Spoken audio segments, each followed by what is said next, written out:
नमस्कार दोस्तों, स्वागत है आप सभी का जीएस पाठशाला में। चलिए स्टार्ट करते हैं। एसएससी जीडी का जीके जीएस का प्रीवियस क्वेश्चन है। ठीक है, आप लोग चैनल जो सब्सक्राइब करें, लाइक करें। चलिए स्टार्ट करते हैं।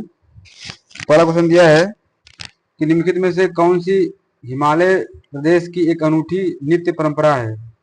इसमें चार ऑप्शन दिए हैं।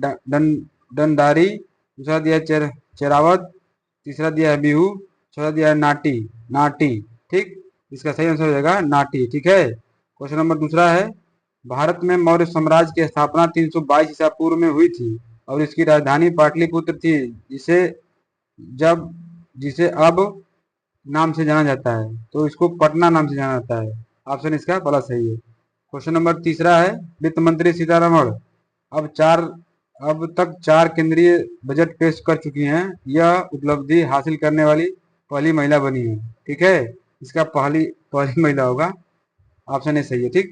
क्वेश्चन नंबर 4 है, भारतीय संविधान के निम्नलिखित में से किस अनुच्छेद में उल्लेख है कि राज्य राष्ट्रों के बीच न्यायपूर्ण और सम्मानजनक संबंध रखेगा। अनुच्छेद 51 में है, ये वर्णन किया गया है। ठीक। क्वेश्चन नंबर 5 है, दिए गए निम्नलिखित में से किसने मोहन मोहन वीणा का आविष्कार किया और उसे लोकप्रिय बनाया। तो पंडित विश्व मोहन ने। ठीक। मोहन भट्ट ने। ऑप्शन इसका सी सही है। क्वेश्चन नंबर 6 है, भारत में खाली डैश शासन की विधीय शाखा है जो कानून बनाने का प्रभारी होती है। तो ये संसद होती है, कानून बना सकती है। ऑप्शन इसका दूसरा सही है। क्वेश्चन नंबर तीसरा है, निम्न में से कौन सा कलाकार मणिपुर नृत्य की शैली से एक विशेष है। तो राजकुमार सिंह जीत जी हैं, जो मणिपुर के नृत्य से विशेष शैली है इनकी। क्वेश्चन नंबर 8 है, पूंजीगत व्यय के संबंध में कथन का कौन सा सही है उसे बताना है। ऑप्शन ये पहला दिया है इसमें, पूंजीगत व्यय के परिणाम स्वरूप भौतिक या वित्तीय परिसंपत्तियों का सृजन होता है या वित्तीय देनदारी में कमी आती है। दूसरा दिया है कि गैर योजनागत पूंजीगत व्यय में सरकार द्वारा प्रदान की जाने वाली विभिन्न सामान्य और सामाजिक और आर्थिक सेवाएं शामिल होती हैं। ये ऑप्शन इसका दोनों सही है। ऑप्शन इसका सी सही। ठीक। क्वेश्चन नंबर 9 है, जब कोई व्यक्ति काम करता हुआ प्रतीत होता है लेकिन उसका काम उत्पादन के योगदान नहीं दे रहा है, तो इसे क्या कहेंगे। इसे प्रचंड बेरोजगारी कहेंगे। ऑप्शन इसका सी सही है। ठीक।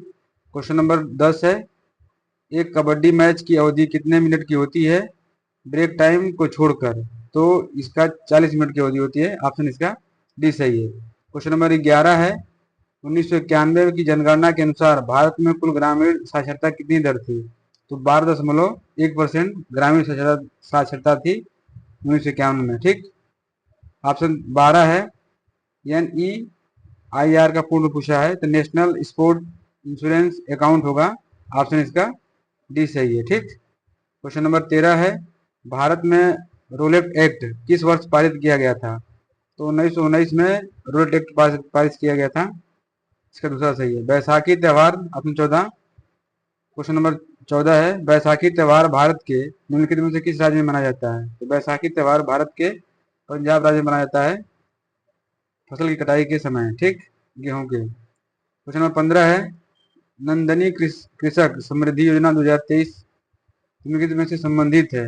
तो ये नंदनी जो है दूध से संबंधित है। ऑप्शन इसका डी सही है। क्वेश्चन नंबर 16 है, अगस्त 2023 में किसी भारतीय क्रिकेट को भारत पेट्रोलियम कॉर्पोरेशन लिमिटेड का ब्रांड एम्बेसडर घोषित किया गया। तो राहुल द्रविड़ को पेट्रोलियम कॉर्पोरेशन लिमिटेड का ब्रांड एम्बेसडर नियुक्त किया गया है। ऑप्शन इसका दूसरा सही है। क्वेश्चन नंबर 17 है, 1 फरवरी 2021 को पेश किए गए केंद्रीय बजट 2021-22 में भारत की वित्त मंत्री ने खाली डैश प्रमुख क्षेत्र के लिए उत्पादन से जुड़ी प्रोत्साहन योजना के लिए 1.97 लाख करोड़ रुपए की परिव्यय की घोषणा की है। तो ऑप्शन इसका 13 होगा। ठीक, चौथा सही है इसमें। क्वेश्चन नंबर 18 है, खाली डैश पदार्थ की वह अवस्था जिसमें अनेक इलेक्ट्रॉन परमाणुओं के नाभिक के बीच स्वतंत्र रूप से गति करते हैं उसे प्लाज्मा कहते हैं। ऑप्शन इसका पहला सही है। ठीक। क्वेश्चन नंबर 19 है, शतरंज में अंकों के संदर्भ में किस मोहरे का मूल्य सबसे कम होता है।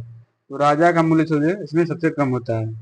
ऑप्शन दूसरा सही है। क्वेश्चन नंबर तीसरा है एएफसी एएफसी चैलेंज कप का संबंध किस खेल से है? तो एएफसी चैलेंज कप का संबंध जो है ये फुटबॉल से है।